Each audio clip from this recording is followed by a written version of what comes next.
Bueno, ha sido una presentación muy interesante de una experiencia muy concreta de intervención o de inclusión de las comunidades aledañas, tanto a proyectos mineros como energéticos.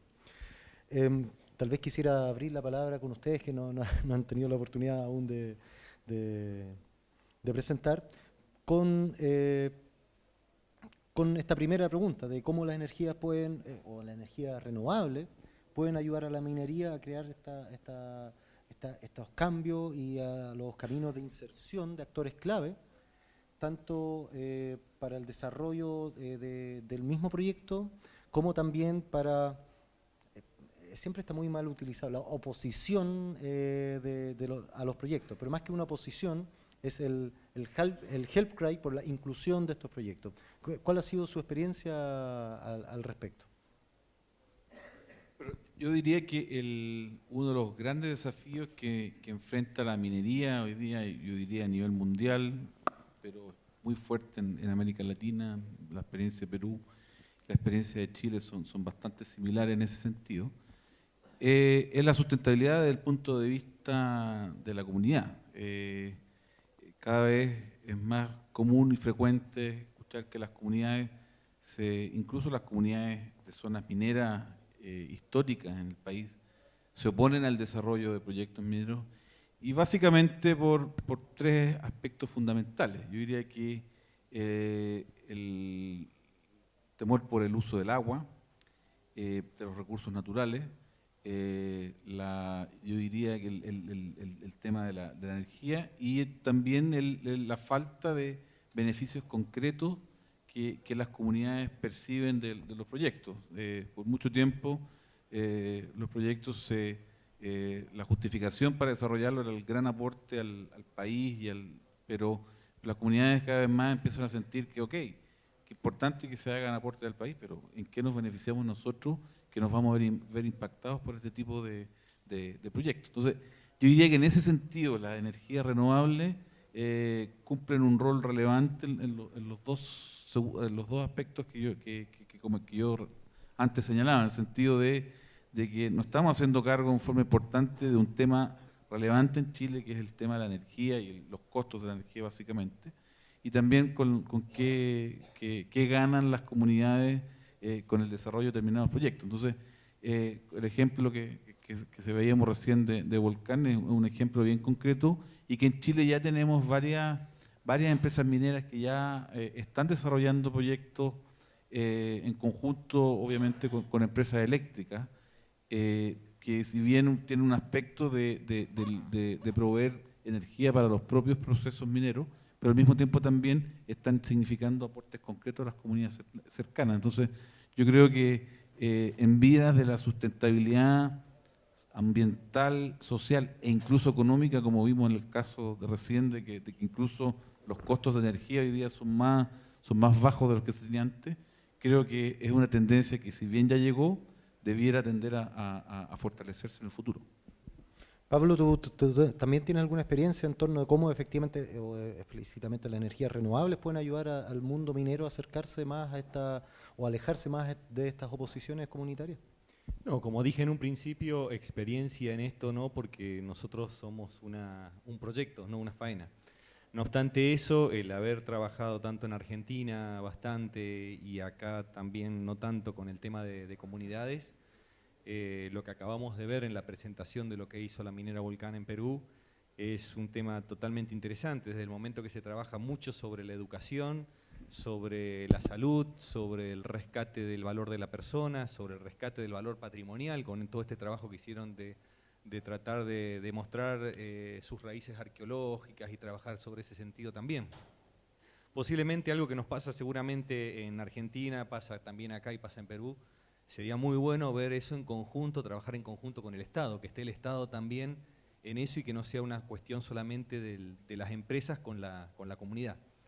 Pero a mí me parece que el hecho de incorporar el valor de una energía renovable hace también a una cuestión de aceptación en la comunidad, siempre trabajando muchísimo desde la información, porque muchas veces los proyectos se empiezan a difundir cuando aparecen algunos grupos que son grupos de interés, que no sé qué intereses persiguen o a veces se saben, pero no es justamente la gente de la comunidad, donde posiblemente son los que encienden la llama del antiproyecto, estar en contra del proyecto. O sea que a mí me parece que es importante trabajar siempre desde la información, desde el minuto cero, cuando hay un proyecto que se tiene que instalar en tal lugar, informando totalmente a la comunidad, como se nota que se hizo ahí en la experiencia que acabamos de ver en Perú. Y me parece totalmente importante cómo cualquier proyecto de energía renovable puede llegar a apoyar al entendimiento de que es algo mucho mejor desde todo punto de vista para la comunidad. Sí, claro, mira, como tú mencionabas, es algo que tiene que venir acompañado desde el Estado, este tipo de procesos de diálogo. Y al respecto les quiero comentar también, me hago cargo de la consulta, aunque no, o del punto, aunque no está directamente relacionado con el CIFES. Tenemos un consejo de producción limpia acá en Chile, que justamente ha visto esta misma dificultad, que el diálogo comienza cuando los proyectos ya están hechos. Entonces la verdad es que las posibilidades que hay de rehacer ingenierías o de reformular los proyectos es tarde. Entonces entra en un proceso de negociación que en el fondo no tiene, el desarrollador del proyecto tiene muy poca chance de hacer cambios reales que pudiesen surgir de esta discusión comunitaria. En ese sentido, se están desarrollando herramientas en Chile justamente que vienen a partir de este Consejo de Producción Limpia, que es un comité de Corfo, que facilita y acompaña esta discusión ex ante, antes de entrar incluso al servicio de evaluación de impacto ambiental, para que efectivamente en estos diálogos tempranos se puedan hacer las modificaciones que se tengan que hacer, y con la hipótesis de que mientras más temprano el diálogo, más se reduce la conflictividad a la hora del desarrollo del proyecto. Es algo que hemos estado tomando y veo con muy buenos ojos también cómo ejemplos muy cercanos de nuestros vecinos pueden guiarnos también hacia ese desarrollo. Está claro entonces que las oportunidades o el beneficio de la comunidad es algo tangible, no solamente un ejercicio para poder desarrollar el proyecto de todas maneras. Entonces ahora quisiera dar vuelta a la pregunta: ¿cuánto pueden en realidad contribuir las energías renovables al éxito de una operación minera? Reiner, yo entiendo que ustedes han desarrollado algunos trabajos con GIZ en esta línea, ¿no? Sí, hemos analizado los 14 proyectos de energía solar en Chile, que 3 proyectos de energía solar térmica y 11 en energía fotovoltaica. Y bueno, la experiencia en general fueron muy positivos de los operadores. Algunas dificultades, claro, se mencionaron. Una mayor dificultad que fue mencionado fue la dificultad a veces de conexión a la energía, a la red eléctrica. La otra dificultad que mencionaron fue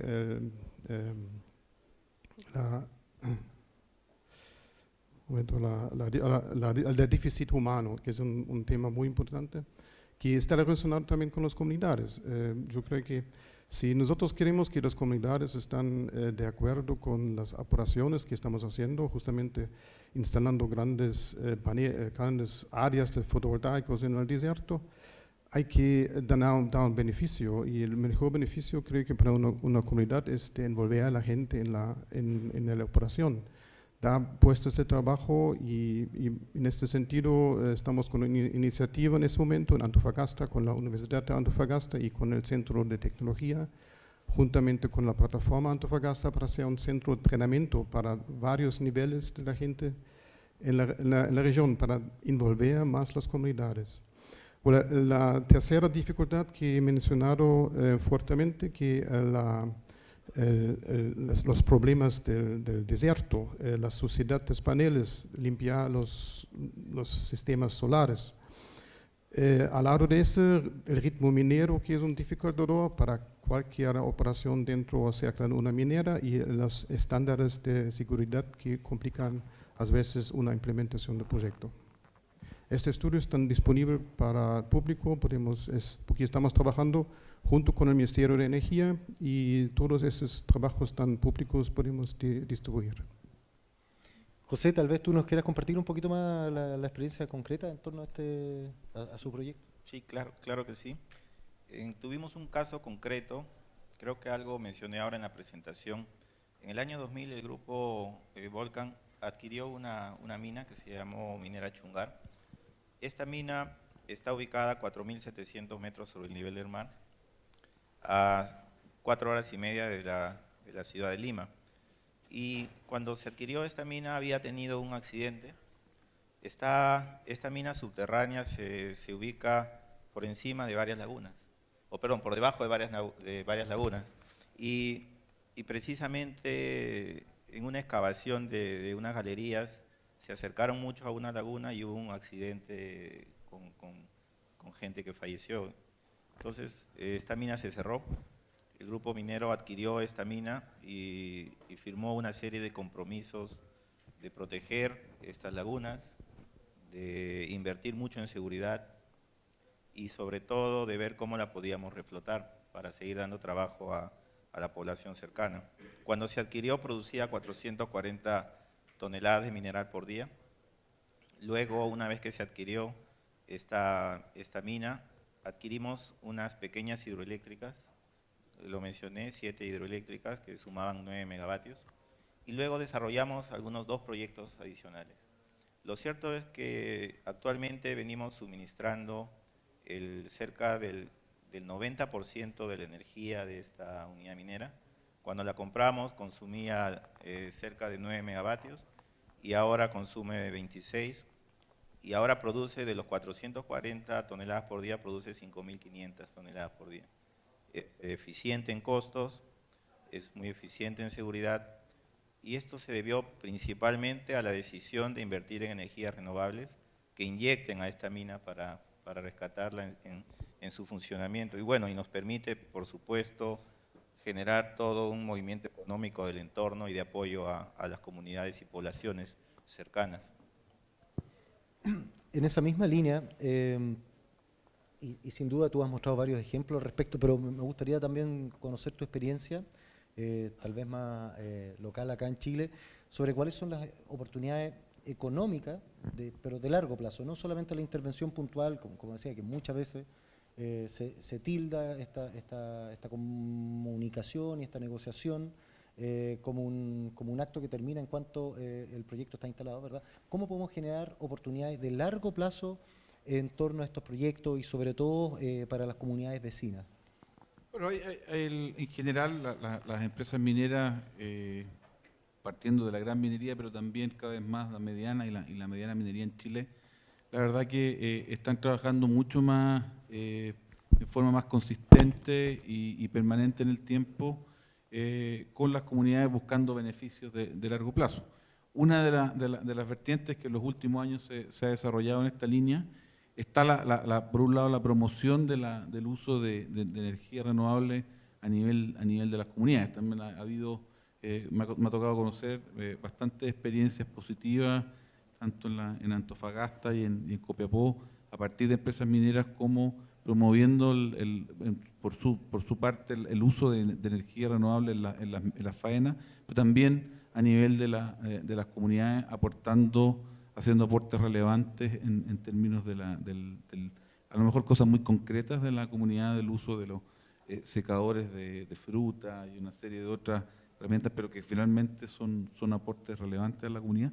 Pero al mismo tiempo también yo diría que hay incluso experiencias de que a partir de proyectos de energía renovable no convencional también se ha permitido aportar energía eléctrica, que es una necesidad básica que para nosotros quizás los que vivimos en ciudades no la valoramos lo suficiente, pero para comunidades rurales muy lejanas de los centros urbanos, como algunos de los Andes que comentaba, pero también en el caso de Chile, de que a lo mejor hay comunidades que tienen energía 2-3 horas al día y que a partir de un proyecto minero, de un proyecto de RNC, me toca conocer el caso de la minera Pampa Camarones en la región de Arica y Parinacota, que siendo un proyecto de la mediana minería, se fue a instalar en una región bastante complicada desde el punto de vista de sustentabilidad social. Entonces, la empresa diciendo, ok, tomó 2 decisiones importantes. Una, voy a proveer mi agua para el proceso minero con agua de mar. Y segundo, mi energía va a ser a partir de una planta fotovoltaica, en ese caso asociado a la empresa SL. Y con este proyecto, la instalación de la subestación para proveer a la minera, se va a poder aportar energía a alrededor de 8 localidades de la región, de la comuna de Camarones, que hasta el momento hoy día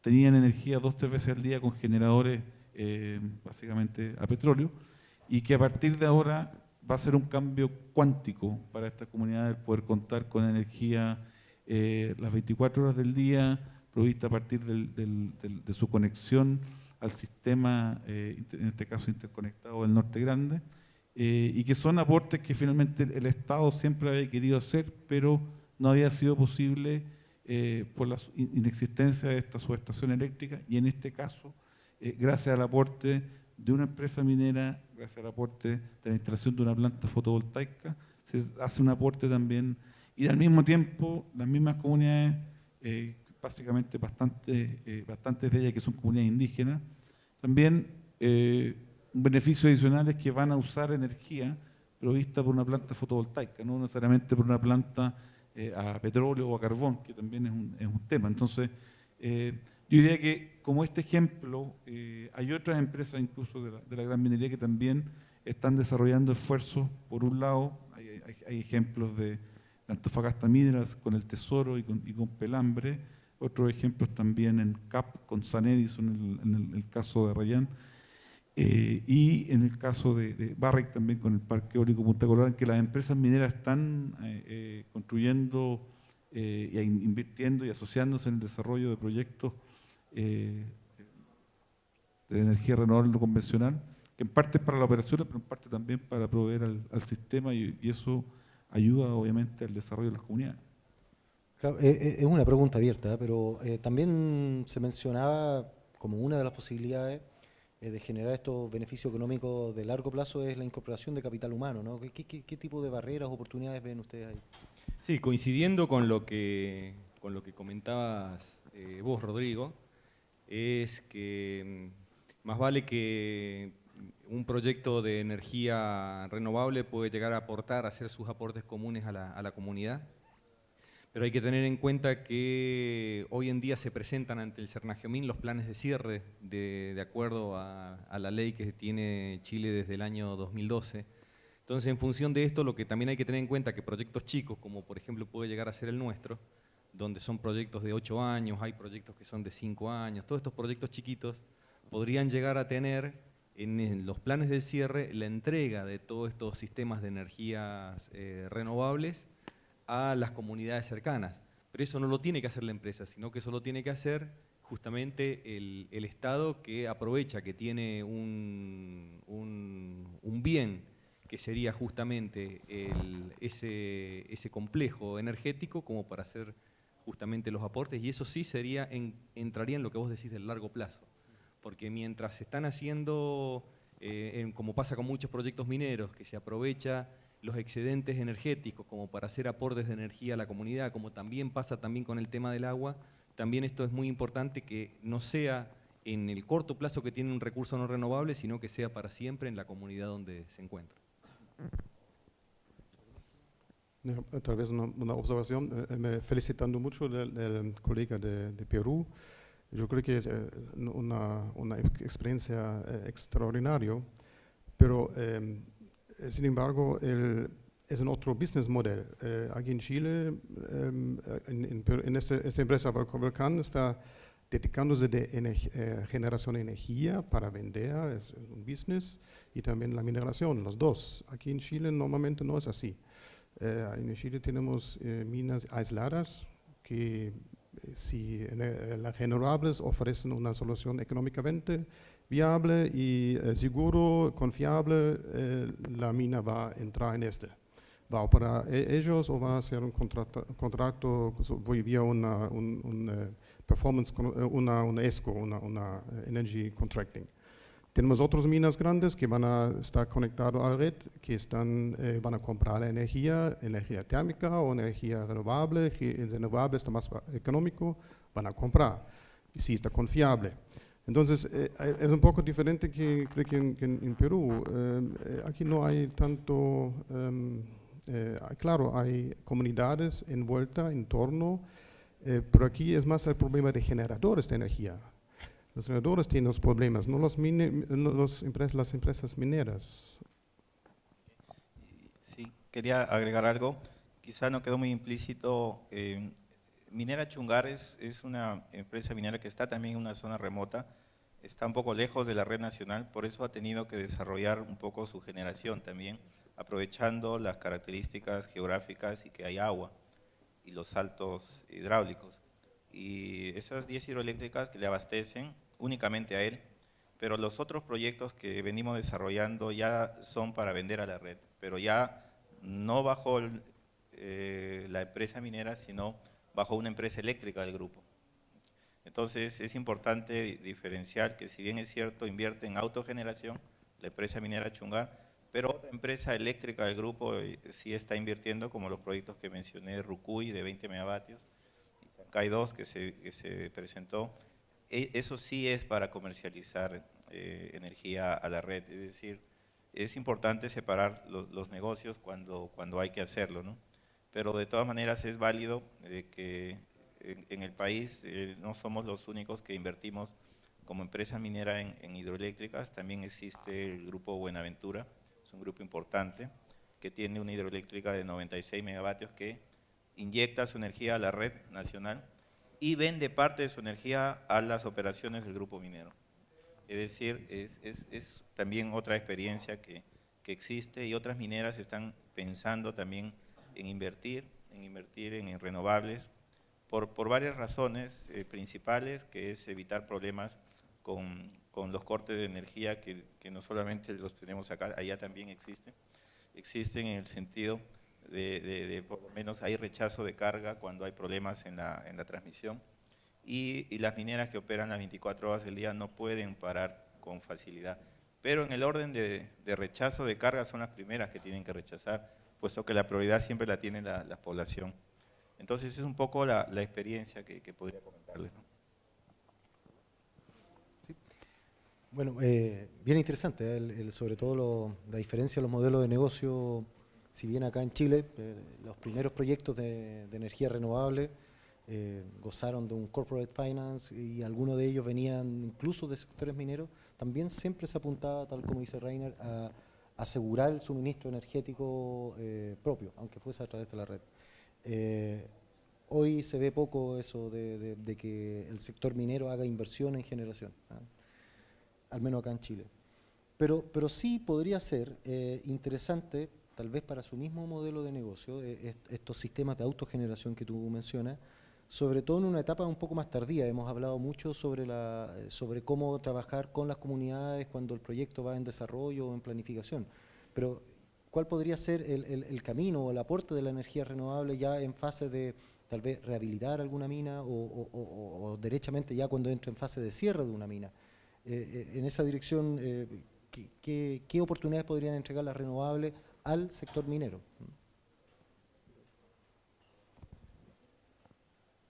Yo por eso, tal vez, estamos hablando mucho de energía solar, energía eólica, pero existe también la geotermia. La geotermia es, por ejemplo, en Chile muy complicado de desarrollar porque las potenciales son distantes, son en la alta montaña, entonces encarece mucho el desarrollo. Sin embargo, las minas tienen a veces en sus áreas potenciales geotérmicos que se pueden aprovechar económicamente porque la infraestructura ya está. Entonces, si una mina una vez está pensando en entrar en el tema de generar energía eléctrica y también energía térmica para sus procesos en la mina, después la mina va a cerrar esos procesos, por lo menos la energía eléctrica puede continuar como negocio en este lugar. La ventaja es que si tienen un potencial dentro de una mina, es realmente mucho más económico que un desarrollo, un potencial nuevo que tiene que construir toda la infraestructura, estradas, etc. Yo quería agregar, en las hidroeléctricas que nosotros construimos, siempre dejamos la posibilidad de conectarla a la red. Recién el año pasado hemos construido una línea de 220 kilovoltios de 45 kilómetros que conecta Minera Chungar a la red nacional, puesto que antes era una línea muy precaria, muy antigua, así se compró, y esto nos permite que cuando se acabe la vida útil de la mina, las hidroeléctricas van a seguir conectadas a la red y van a poder evacuar toda su energía y continuar con un negocio de renovables y también continuar su vida en el tiempo y seguir dando beneficios de trabajo y desarrollo y ya como un negocio independiente. Y esto le agrega más valor al negocio minero, puesto que la mina puede acabar su vida, pero continúa las energías renovables, ¿no? Y eso es un poco importante, que no solo se da también en hidroeléctricas, sino también en otros ejemplos, ¿no? Como se han mencionado en estos dos días de charlas. Yo también creo que se ha dado una coyuntura también de mercado que en algunos años atrás la existencia de capital, sobre todo para las empresas mineras, era más fácil acceder al capital de lo que es hoy día. Entonces, obviamente, al ser el componente eléctrico un componente importante de su costo de operación, el impulsar el desarrollo de proyectos eléctricos y básicamente en energía renovable no convencional, le era bastante más económico en lo que es hoy día. Hoy día se ha llegado a la fórmula de trabajar los proyectos en general, en conjunto con empresas eléctricas que se aseguran de hacer la inversión y obviamente las empresas se aseguran el consumo. Entonces, en eso yo diría que si bien el mayor incentivo para las empresas eléctricas para hacer el negocio está el contar con un cliente minero, con un consumo asegurado por determinado tiempo, pero una vez que ya la mina pudiera entrar en proceso de cierre, por lo menos ya la inversión está, se pagó la inversión, se ha hecho la utilidad correspondiente, entonces esa energía pasa a estar disponible después por el mismo sistema. Yo diría que además de lo anterior, creo que hoy día, y me atrevo a hacer el desafío en términos de la sustentabilidad de las empresas mineras independientes de los proyectos, sino que de las actuales operaciones, es bastante complicado pensar en una mina, en un proyecto minero, sin pensar, al menos en el caso de Chile, por el tema de sin usar agua de mar y sin estar asociado a algún tipo de energía renovable no convencional. Yo creo que está en la sustentabilidad del negocio de las empresas mineras, el tener sí o sí que involucrarse en estos dos aspectos tremendamente relevantes para la operación. O sea, en el norte, y no solamente en el norte de Chile, sino que también en la zona central, sinceramente no hay más agua. Entonces, los proyectos mineros son bastante intensivos en el uso de agua y también en el uso de energía. Y al usar agua de mar, o en caso de bombear, o en caso de también se necesita más energía aún, es absolutamente básico y está la sustentabilidad del negocio de la minería en involucrarse directa y activamente en el uso de agua de mar y en tener energía renovable no convencional como parte parte importante de su matriz energética. Súper. Bueno, tal vez para cerrar esta primera fase y abrir a las preguntas también, quisiera hacer una pregunta abierta. Aparte de la huella de carbono, o de la reducción de la huella de carbono, que es lo más directo y más obvio de la incorporación de energía renovable a cualquier proceso productivo, ¿qué otros valores adicionales ven ustedes de las energías renovables en faenas que por ejemplo, que en el caso de la minería, su producto es un commodity, o sea, tampoco se ve granmente afectado el precio que pudiese llegar a tener su producto final? ¿Quieres partir? Bueno, Pablo? hablando en función de comunidades, no, ya creo que en estos 2 días ha quedado muy claro los beneficios para la empresa, pero hablando en función de comunidades, aparte de lo que es el tema de la reducción de carbono en lo que hace a los estudios de huella de carbono, porque hay menos emisiones de combustibles diésel, especialmente proyectos como el nuestro, que son remotos. Por otro lado, también el hecho de tener energías renovables hace también a una generación también de conciencia y hacer proyectos más amigables a la comunidad. Totalmente. Yo creo que sumo a eso también el asegurar un precio fijo, una fuente de energía a largo plazo. El tema del desarrollar un proyecto sustentable. Y el tema de la huella de carbono, yo creo que también dentro de lo que planteaba antes, de que hoy día a lo mejor no es una exigencia de nadie el medir la huella de carbono y tener planes de reducir, pero más temprano que tarde, sobre todo en el mercado de los commodities, y sobre todo en el caso de Chile, importantemente para el cobre, más temprano que tarde van a llegar las restricciones y van a llegar las exigencias de tener mediciones y tener planes concretos de reducción de la huella de carbono para las empresas mineras. Yo creo que esa es una realidad que si bien hoy día no es una exigencia, hemos visto como sobre todo la Unión Europea ha ido poniendo cada vez más exigencias al tema sobre todo del cobre, y nos hace pensar que más temprano que tarde la exigencia de la huella de carbono es una exigencia para ingresar a determinados mercados que van a tener. Entonces, creo que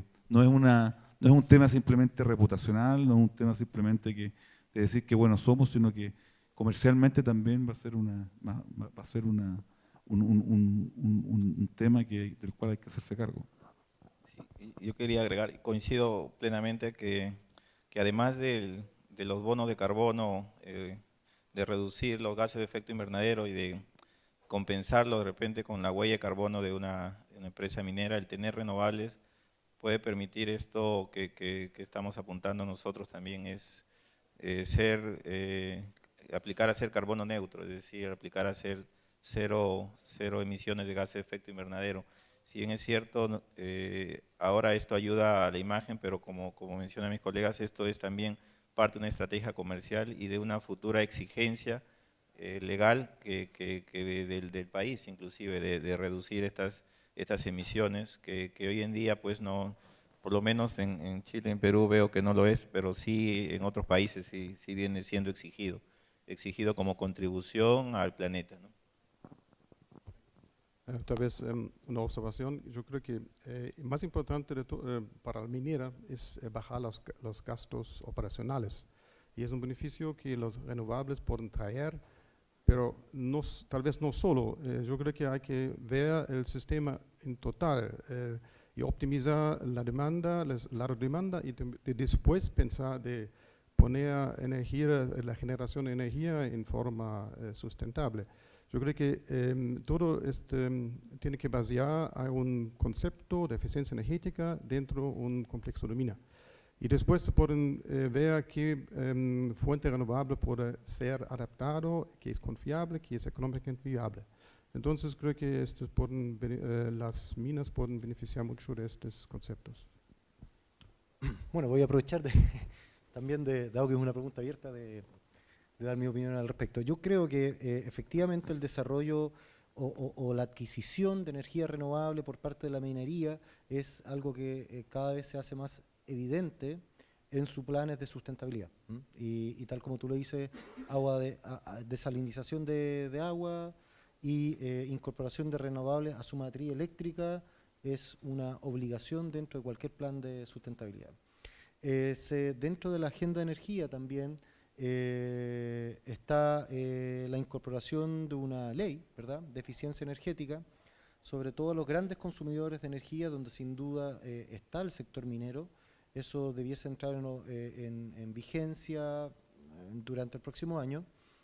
Y tal como mostré también en mi presentación, creo que el sector minero ha sido de los primeros en incorporar prácticas de eficiencia energética en su faena. Y por ende ahora que se van a ver obligados a reducir o aumentar su eficiencia energética, bueno, ellos ya están en una curva bastante alta desde el punto de vista de eliminar demandas parásitas, optimizar ciertos procesos, y el paso siguiente tendrá que ser la incorporación de sistemas de autogeneración a partir de energía renovable para efectivamente poder reducir sus indicadores de consumo sin reducir su producción. En ese sentido, el tomar tempranamente este tipo de tecnología, tomar ciertas experiencias en vista de la obligatoriedad que se viene hacia un futuro, me parece que es sin duda una buena práctica que ya está haciendo el mundo minero.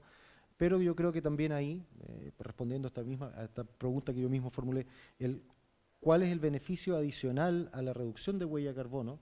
Es, bueno, poder aumentar su eficiencia y, tal como dice Reiner, por ende también su competitividad, porque no se nos puede olvidar que el precio de los minerales, por muy refinado o menos refinado, es un commodity.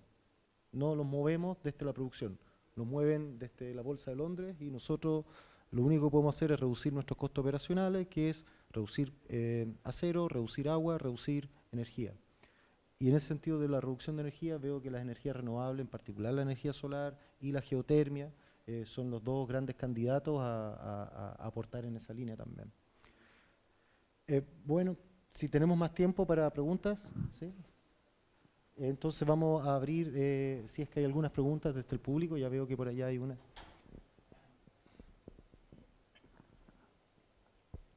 Gracias. Solo un comentario. Yo tengo la impresión que estos últimos 10 años la minería vio y sintió cómo migró el valor hacia el sector energía, particularmente el eléctrico. Esa es la razón por la cual AMSA entró a Proyecto Rayán, Alto Maipo, BHP Billiton está mirando, Kellar, Codelco está buscando asociación con ENAP.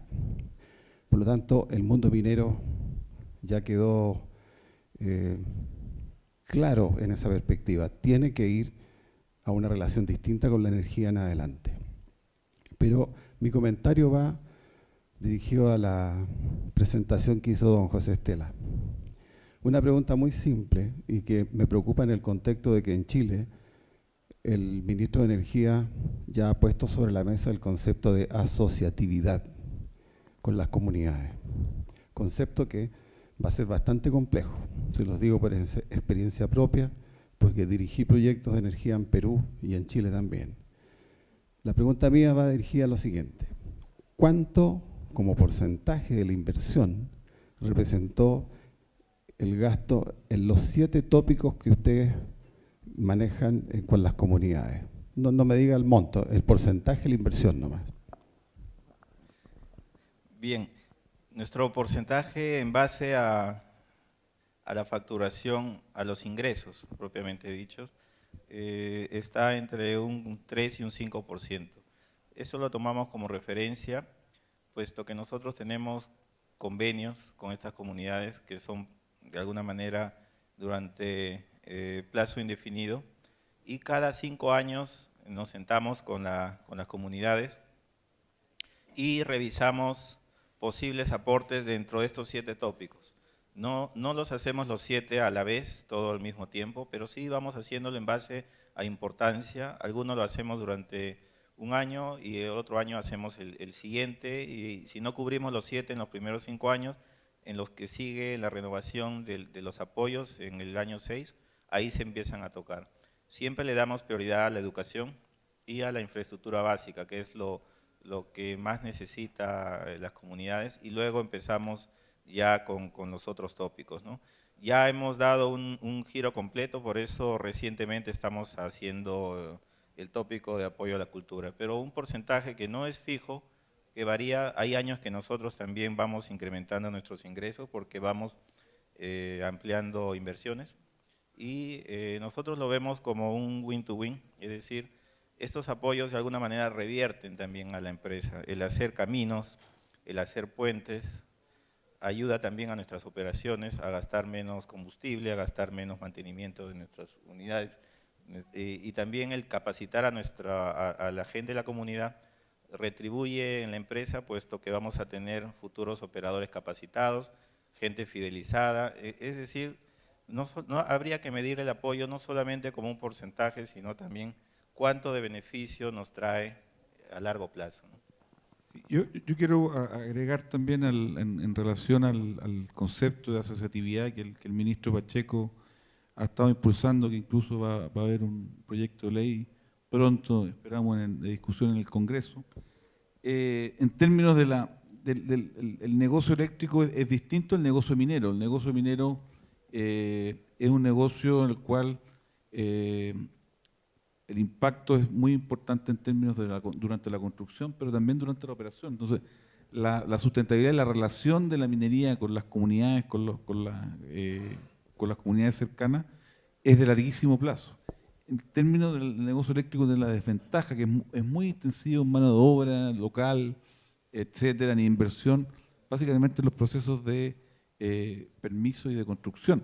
Pero posteriormente no hay proveedores locales, hay muy pocos empleados que operan entonces los impactos, las comunidades que se sienten afectadas por la presencia y eso ha sido muy fuerte por el tema de los proyectos termoeléctricos en las distintas comunidades, sienten que quedan con todos los impactos negativos y con ningún impacto, o muy pocos impactos positivos. Entonces, ahí la génesis del proyecto de ley de asociatividad que busca que incluso las mismas empresas, son empresas con sus casas matrices en Santiago, todos los impuestos territoriales, incluso todo se paga, las patentes, todo en Santiago. Entonces, poco queda por lo menos desde la percepción de las comunidades. Yo no digo que sea así necesariamente, pero tenemos todos los impactos negativos y no tenemos ningún impacto positivo. Entonces, ahí la discusión que tiene que darse finalmente en el proyecto de ley de asociatividad es cómo los proyectos eléctricos, a diferencia de los mineros y otros que son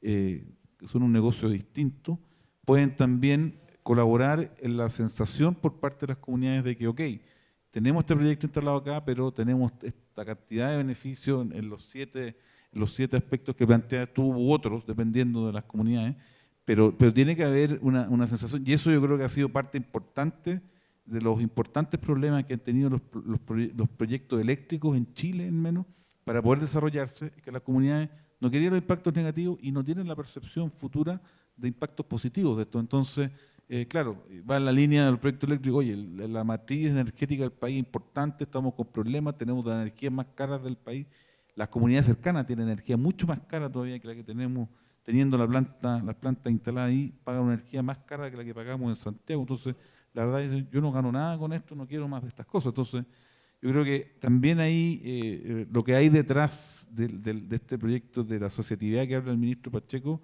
es también el mea culpa que tienen que hacer las empresas eléctricas, de que por qué en el pasado no vimos que nosotros también teníamos que hacer aportes de largo plazo, porque nosotros tenemos beneficios de largo plazo, ¿por qué no hacemos aportes de largo plazo a las comunidades en las que estamos insertos?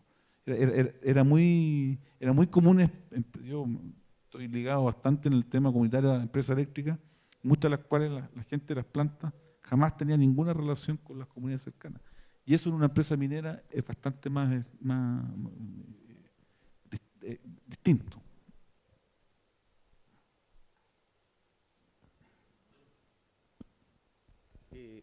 Buenas tardes, Miriam. Me parece muy bien lo que han pensado ustedes. Mi preocupación es, ¿qué pasa cuando una empresa está terminando el proyecto y las comunidades están acostumbradas a estos 7 tópicos y ya saben que no van a estar esos tópicos? ¿Cómo van a trabajar ese tema ustedes? ¿Cómo lo han pensado? Si lo han pensado. No entendí bien la pregunta, es decir, ¿qué pasa cuando nosotros trabajamos en esos tópicos y si puedes repetir la última parte, por favor? Claro, trabajas en esos tópicos y tu proyecto, por ejemplo, ya va a una etapa final y tu comunidad está acostumbrada a esos tópicos de capacitación, infraestructura, y después esos tópicos no van a estar. ¿Cómo ahí ustedes, cómo están pensando en hacerlo? A ver, cuando nosotros invertimos en esos 7 aspectos, lo hacemos como grupo de energía, como la división de energía de estas hidroeléctricas, es decir, con fondos de las renovables. Cuando se culmina la infraestructura básica, pues se culminaron los puentes, ya no hay que construir más puentes que los que se necesitan. Es obvio que cuando hay aspectos que ya se han cubierto, hay que continuar con otros aspectos. Por ejemplo, aspectos que normalmente no culminan son aspectos educativos. Siempre hay nuevos niños que nacen en las comunidades que hay que ayudarlos en educación. Siempre apoyamos a personas que inclusive retornan a las comunidades. La mayoría realmente migra hacia las ciudades, los jóvenes, pero hay algunos que retornan recientemente. Nosotros los apoyamos, por ejemplo, con campañas de salud, y eso es todos los años, son actividades que no culminan. Lo que normalmente culmina, como le mencioné, son actividades como infraestructura. Las actividades, por ejemplo, fomento a la cultura, eso se hacen todo el tiempo. Siempre hay concursos de tradiciones, de bailes, tradiciones culturales que ellos tienen, fechas conmemorativas, eso continúa en el tiempo. Cuando les ayudamos en construir un local comunal, ese local comunal una vez construido, lo que hacemos después es ayudarlos en su mantenimiento. Pero es cierto, hay apoyos que algunos finalizan, pero la mayoría sí continúa, ¿no? Como lo estoy mencionando. Y el proyecto renovable, cuando usted menciona acaba el proyecto, hemos hablado de que el proyecto renovable generalmente perdura en el tiempo, ¿no? El caso de las empresas mineras cuando cierran, ahí es donde hay que pensar qué hacer. Y es por eso que las renovables es una alternativa para continuar desarrollando este tipo de relación con el entorno, ¿no? En particular, las empresas mineras, sobre todo las de la gran minería, se basan en estándares internacionales, básicamente el IFC, la Corporación Financiera Internacional, y está establecido claramente que los planes de cierre no solamente tienen que tener considerados los aspectos técnicos del cierre y los aspectos ambientales, sino que también los aspectos sociales. O sea, cuando una mina tiene en perspectiva en un mediano plazo que va a cerrar en determinado tiempo, tiene que ir con tiempo trabajando los aspectos sociales de manera que una vez que se produzca el cierre no se genere un impacto social relevante, y eso pasa por hacerse cargo de los trabajadores propios y de sus familias, pero también de los distintos programas que se están... O sea, las empresas tienen que hacerse cargo también de los impactos sociales de un cierre de sus faenas mineras.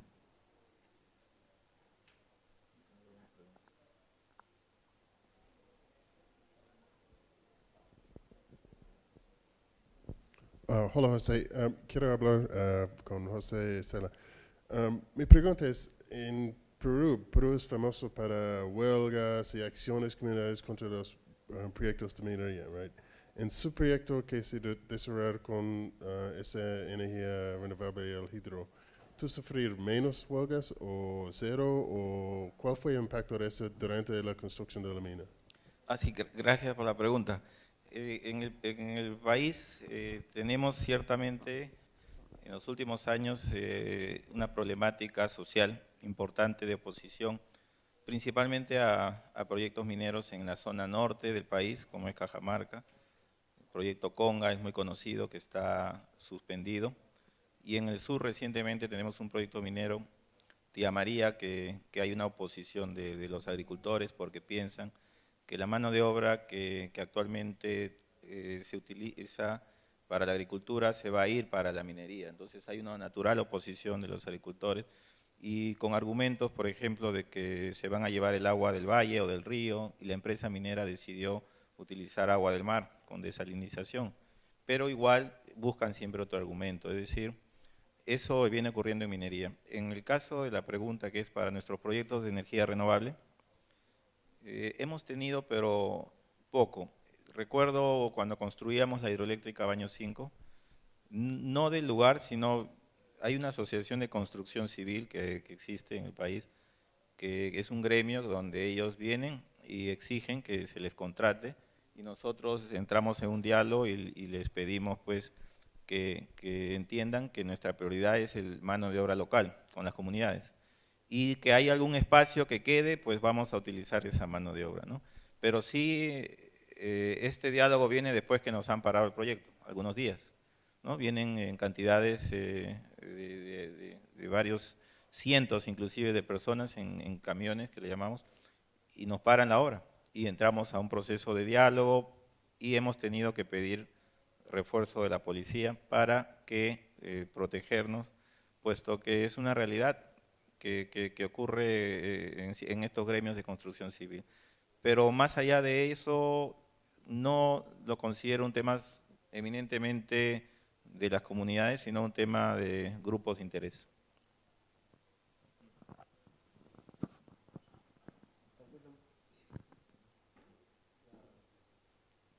Muchas gracias.